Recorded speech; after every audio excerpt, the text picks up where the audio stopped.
سندرې خو مخکې مې بلا سندرې ویلې شوي دي، پلک نیازو، اسپانیار مومندو، ارزو نازو، سایمناز دې ټولې ویلې دي، خو زما دغه یوه سندره په ریډیو چینلو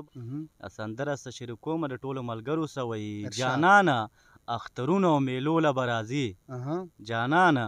اخترونو او میلو له به راځي د ګل ګل باجوړ دې په سرلو له به راځي. او د ویډیو ته د ورتلو نه مخکې یو وړوکی شان خواست کومه چې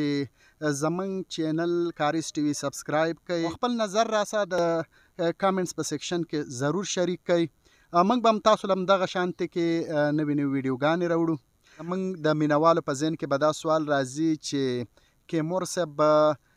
کم یو صنف ډېر خوښوي، غزل، نظم، سندره، په کم صنف باندې تاسو ډېر لیکلی، ډېر کار هم په کلی دی، او په کم باندې تاسو غواړئ چې کار پکې نور هم وکړو؟ په ما ګرانه شادابه زه خو غزل طرف ته ډېره زه توجه ورکوم، په غزل باندې مین یم، خو ما بلا سندرې هم ریکارډ کړي دي چې د ډېرو هنرمندو د خولې نه وتي، د ساز نه تېرې شوي دي، او نظم هم لیکم، خو لکه ډېره توجه زه غزل له ورکوم. بالکل لکه څنګه چې تاسو ویل چې سندرغاړو د خولې نه وتې دي، نو کومو سندرغاړو تاسو له دغه سندرې ویلې دي او کم وخت کې ویلې دي؟ سندرې خو مخکې مې بلا سندرې ویلې شوي دي، پلک نیازو، اسپانیار مومندو، ارزو نازو، سایمناز دې ټولې ویلې دي، خو زما دغه یوه سندره په ریډیو چینلو باندې هم دغه کېږي، لکه دغه شوې ده چې ډېره مخکنۍ ده،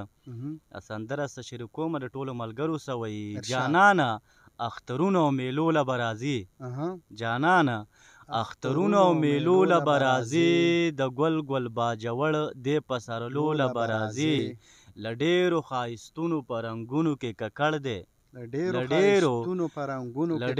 ښایستونو په رنګونو کې ککړ دی راځه چرته خو راشه په میلمه باندې خو مړ دی قدرونه پکې کېږي دې اجرو له به راځي د ګل ګل باجوړ دې په سرلو له به راځي د مینې محبت نه دا ډک زړونه به موږ درکو.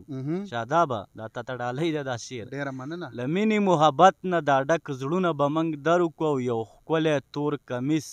څلور ګلونه به موږ درکو ای ګرانه ښکلو ښکلو ګلدرو له به راځي د ګل ګل باجوړ دې په سرلو له به راځي راځه امن راغلی باجوړ کې رورولي ده راځه امن راغلی باجوړ کې رورولي ده ټوپکې ورکې شوي کور په کور کې خوشحالي ده بس مونږ له اختر ته خوشحالو له به راځي د ګل ګل باجوړ دې په سرلو له به راځي. اخري شعر چې څه داسې دی شادابه وایي له ډېرې غریبۍ د لاسه ورکه د زړه سره له ډېرې غریبۍ د لاسه ورکه د زړه سره راځه کلي ته راشه کیمورجانه مسافره د ښکلې نظارناو مازدیګرو له به راځي د ګل ګل باجوړ دې په سرلو له به راځي. اخري بند یو ځل بیا له ډېرې مننه له ډېرې غریبۍ د لاسه ورکه د زړه سره راځه کلي ته راشه کیمورجانه مسافره د ښکلې نظارناو مازدیګرو له به راځي د ګل ګل باجوړ دې په سرلو له به راځي. ډېره مننه. موږ ګوره د کیمور صاحب غزلې سندرې او کم دغه چې اورو نو د ده د سندرو د غزلو نه یو شی موږ ته ښکاري، هر قسم رنګونه پکې ښکاري، خو د ده مینه محبت د پښتو د پښتنو د دې پښتونخوا د خاورې سره پکې ډېره زیاته ظاهرېږي.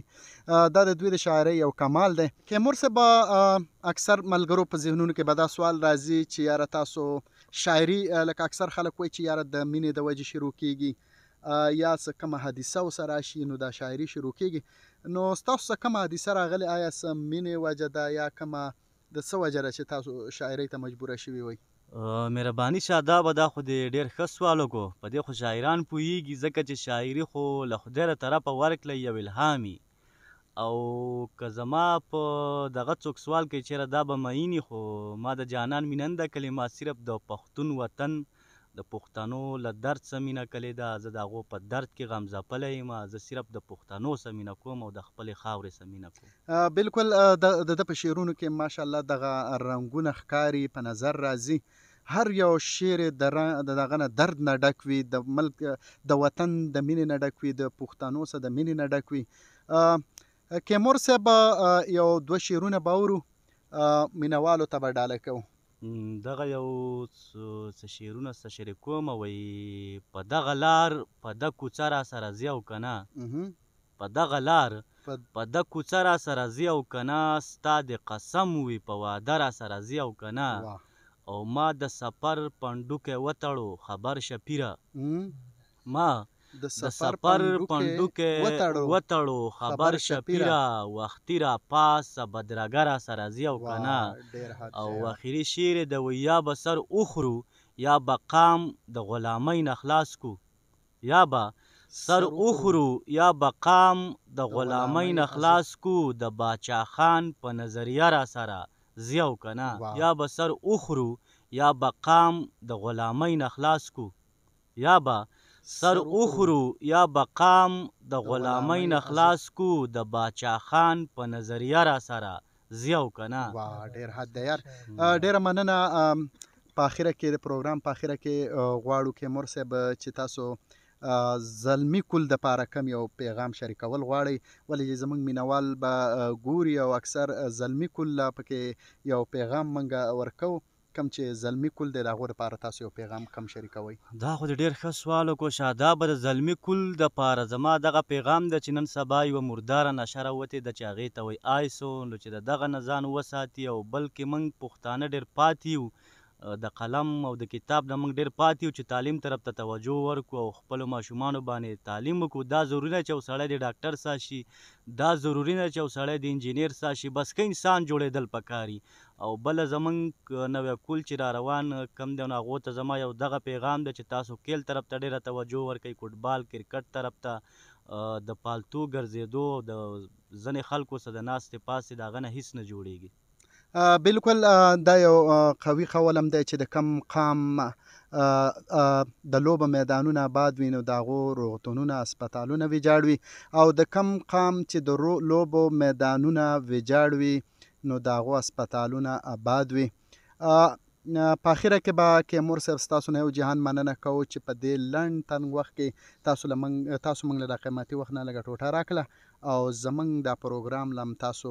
ښایسته کړو راته. ډېره مننه شاداب صاحب. زه ستاسو د زما سره د ناستو ملګرو زیرالله شفاق حسین د دې هم زه ډېره شکریه ادا کوم چې زموږ په دې بنډار کې ځان شریک کړو بلکې د کیمرامین هم زه ډېره مننه کوم ډېره شکریه ادا کوم چې هغه هم خوارم په خپله سخته کې دی نو زه ستاسو ډېره شکریه ادا کوم ډېره زیاته مهرباني. ډېره مننه. زه هم موجوده ټولو ملګرو د ټولو ملګرو نه او د مینوالو شکریه ادا کوم چې موږ برداشت کوي او زموږ د ماته ګوډې خبرې اوري. ډېره مننه.